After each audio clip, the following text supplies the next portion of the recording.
చెప్పిందే చెప్పుడు అనిందే అనుడు అడిగిందే అడుగుడు ఇది తప్ప ఇంకోటి లేదా కొత్త కొత్త డైలాగులు ఏమన్నా చేయమని చెప్పు కొత్త డైలాగులు ఏమన్నా ప్రవేశపెట్టమని ఎన్నిసార్లు చెప్తాడు చెప్పిందే చెప్పుడు ప్రజలకు అంతా తెలుసు కదా నిన్న తీసుకొచ్చి ఎవరితోనైతే ప్రయోగం చేసినామో వాళ్ళకు కూడా రుణమాఫీ అయింది ఇంతకు మించి సాక్ష్యం వేరేది అవసరం లేదు కదా తెలివంది కూడా ప్రజలకు తెలిపించినావు నిన్న వాళ్ళకు కూడా రుణమాఫీ జరిగింది అని తెలిపించినావు నువ్వు అంటే ఇప్పుడు పూర్తి స్థాయిలో రుణమాఫీ అయ్యిందని మీరు మీరు నమ్ముతున్నారు నేను అట్లా అంటే ఇప్పుడు చాలా మంది అంటే కేటీఆర్ ఒక్కళ్ళని తీసుకొని వచ్చాను మేడం ఏ టెక్నికల్ ఇష్యూ లేని వాళ్ళకి ప్రతి ఒక్కరికి 21,000 కోట్ల రూపాయలు రుణమాఫీ జరిగింది ఏ మండలంలో కాదు ఏ గ్రామంలో ఎంత మందికి రుణమాఫీ జరిగిందో నువ్వు వెళ్ళి అగ్రికల్చర్ డిపార్ట్మెంట్ లో డేటా తెచ్చుకుంటే ఆర్టీఐ యాక్ట్ వేసి అన్ని వస్తాయి నీకు ఎన్ని రోజులైతే ఒక ఇంత పెద్ద మహాభారతం లాగా ఇంత మహాభారతం కూడా ఒక్కటే పుస్తకం ఉంటుంది అనుకో అఫ్ కోర్స్ ఇంత మా గాంధీ భవన్కి సగం ఎత్తు 119 నియోజకవర్గాల డేటా వస్తుంది నీకు అన్ని తెచ్చుకో కూర్చొని ఒక్కొక్క పేరు చదువుకో నువ్వు కంప్లైంట్లు మా దగ్గర రావడం జరిగింది మేడం వాళ్ళు ఏమంటున్నారంటే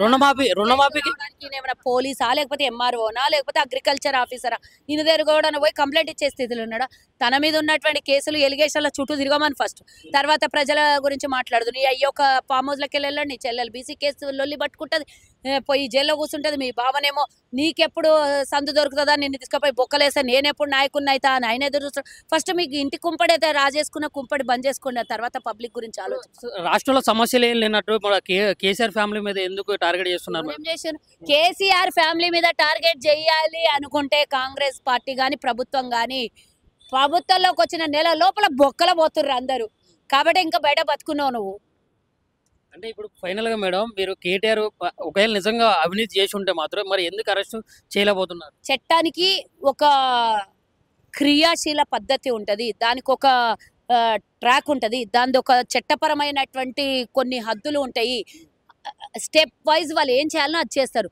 ఇప్పుడే రా అని గల్లా పట్టుకొని పోయి లోపల వేయరు ఎవరు కూడా వాళ్ళు చేసినటువంటి ప్రతి ఒక్కటి కూడా మళ్ళీ రేపు పొద్దున ఎవరు క్వశ్చన్ వేయలేకుండా దాని మీద ఇంకా అప్పీల్ అయ్యి ఇంకొక జాగాలో పోకుండా ప్రతి ఒక్కటి వాళ్ళు చేసినటువంటి దోపిడీ ఏదైతుందో అన్ని ఆధారాలతో సహా స్వీకరించిన తర్వాతనే కదా లోపలేస్తారు అడగగానే లోపల ఏదైనా కుని చేస్తే అప్పుడే పట్టుకొని పోతారు ఏదైనా అప్పటికప్పుడే రాబరీ కనబడేటట్లు ఏ బ్యాంకులో దోపిడీ చేస్తే పట్టుకొని పోయి జేబులో వేస్తారు బొక్కలో వేస్తారు కానీ ఈ దొంగ చేసింది అనే దొరకని దొంగ కదా ఎంబడ దొంగ దొరకాలంటే ప్రతి దొంగతనం చేసిన ఒక వెధవలు ఎవరైనా సరే ఏదో ఒక ఆధారం ఇడిచిపెట్టి పోతారు ఆధారాలను సేకరించి డెఫినెట్ గా లోపలేస్తారు మేడం ఇప్పుడు ఫైనల్ గా ఇప్పుడు ఈ రేషన్ కార్డుల విషయంలో మాత్రం చాలా అవకతవకలు జరుగుతూ ఉన్నాయి అని చెప్పేసి మాట్లాడుతున్నారు మాట్లాడేది రేషన్ కార్డుల విషయంలో అప్పుడే ఏం అవకతవకలు జరిగాయి ఎందుకు చేస్తారో మీలాగనా అసలు ఇయ్యకపోతేనేమో ఇయ్యలేదు అంటారు మేము అన్ని విధాలా ఈరోజు ప్రజలకు కావాల్సిన పేద ప్రజలకు ఏం కావాలో అవి మేము నెరవేరుస్తుంటే ఆల్రెడీ కార్డులు ఉన్న వాళ్ళకే మళ్ళీ కార్డులు వస్తున్నాయి అంటే ఎవరైతే అర్హత కలిగి ఉన్నారో వాళ్ళకి తప్పితే మిగతా వాళ్ళందరికీ కార్డులు వస్తున్నాయని చెప్పేసి మాట్లాడుతున్నారు డేటా తీసుకొని వచ్చి ప్రూవ్ చేయమను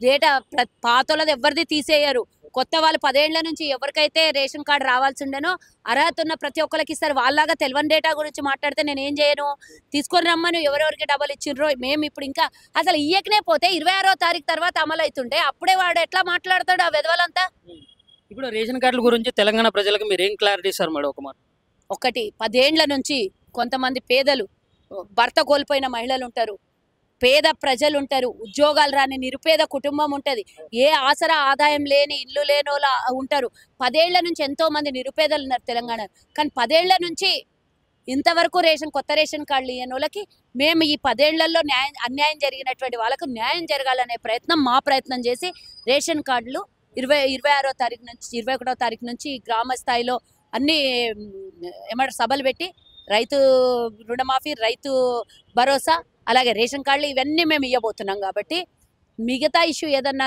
ఇంకా కొత్త రేషన్ డీలర్లను కూడా కొత్త వాళ్ళను కూడా అపాయింట్ చేసే ఆలోచన ఎందుకంటే కార్డులు పెరిగితే డెఫినెట్గా అక్కడ వాంటింగ్ కూడా ఎక్కువ ఉంటుంది తప్పకుండా అక్కడ నీడి ఉంటుంది కొత్త వాళ్ళకు ఆదాయాన్ని కల్పిస్తూ ఎవరైతే అర్హత ఉన్నారో వాళ్ళకు కూడా అర్హతను కల్పిస్తూ వాళ్ళు సామాన్య ప్రజలు భారతీయులు తెలంగాణ వాసీలు తెలంగాణ ఓటు హక్కున్న ప్రతి ఒక్కరికి ప్రభుత్వ పథకాలు పేదవాళ్ళకి అందాలి ఆ హక్కు అందించడం కోసమే మా ప్రయత్నము దీని మీద కూడా బురదల్లి రాళ్ళు చల్లుతా అంటే మొహమ్మద్ తీసుకొచ్చి ఆ రాళ్ళు తీసుకొచ్చి కొడతారు పబ్లిక్ మేడం ఇప్పుడు పసుపు బోర్డు విషయంలో బీజేపీ వాళ్ళు మేము కష్టపడ్డాం అంటున్నారు కాంగ్రెస్ వాళ్ళు మేము కష్టపడ్డాం అంటున్నారు మరి ఎవరిది కష్టం ఎవరిది ప్రభుత్వం కష్టమో నష్టమో తెచ్చిర్రు వచ్చింది ఎవరు తెచ్చిర్రంటే కేంద్రంలో వాళ్ళు ఉన్నారు కాబట్టి కేంద్రమే ఇవ్వాలి కాబట్టి ఇచ్చింది మేము అన్ని చోట్ల దాని మీద ధర్నాలు లొల్లిలు గడబడులు చేసినాం కాబట్టి సిగ్గు కోసమని ఇచ్చిర్రు చూద్దాం అది ఎంత పెద్దగా ఇంప్లిమెంట్ అవుతుందో, లాభాలు చేకూరాలి, అందాలి అనేది అందరం ఆలోచన.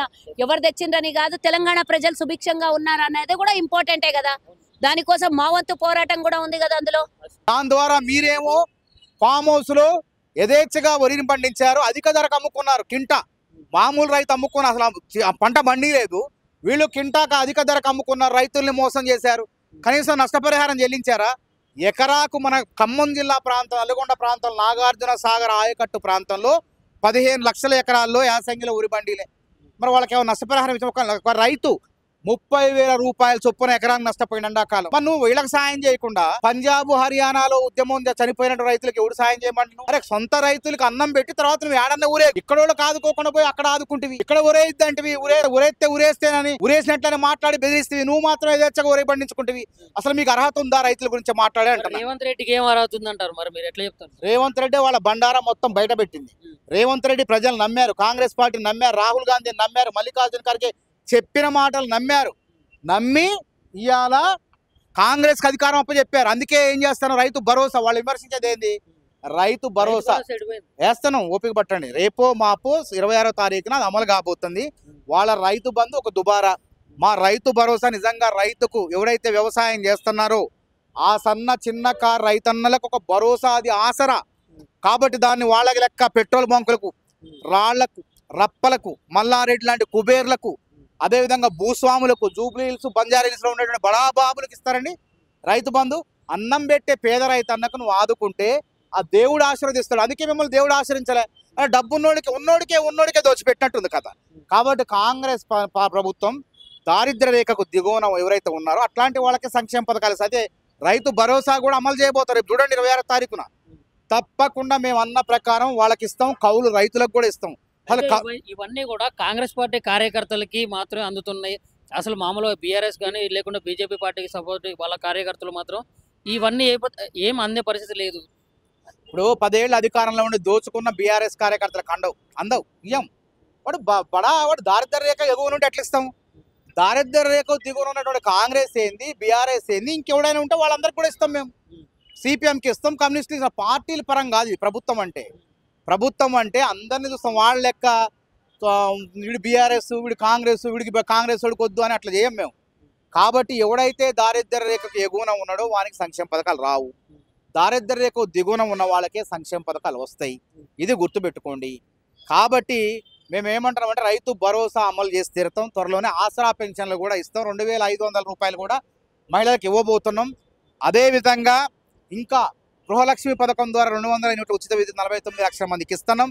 500కే సబ్సిడీ సిలిండర్ 45 లక్షల మందికి ఇస్తున్నాం. ఆరోగ్యశ్రీ 5 లక్షల నుంచి 10 లక్షల వరకు పెంచినాం. 500కే బోనస్. ఎంతమంది రైతులు లబ్ధి పొందారు తెలుసా? 40 లక్షల మంది రైతులు, 40 లక్షల ఎకరాల్లో సన్నాలు పండించిన రైతులకు బోనస్ 500 రూపాయలు ఇవ్వటం మూలంగా 3 ఎకరానికి 12,000 15,000 చొప్పున లాభం పొందారు రైతన్న. ఈ రైతు భరోసా కన్నా ఎక్కువ లాభం పొందారు. అందుకే మేము ఏమంటామంటే కాంగ్రెస్ పార్టీ రైతు భరోసా 15,000 ఇస్తారని 12,000 ఇస్తారన్నా రైతుల నుంచి వ్యతిరేకత రాలే. ఎందుకంటే అరే రైతు బంధు, వాళ్ళ రైతు బంధు ఏమో దుబారా డబ్బున్నోళ్ళకి ఇస్తున్నారు.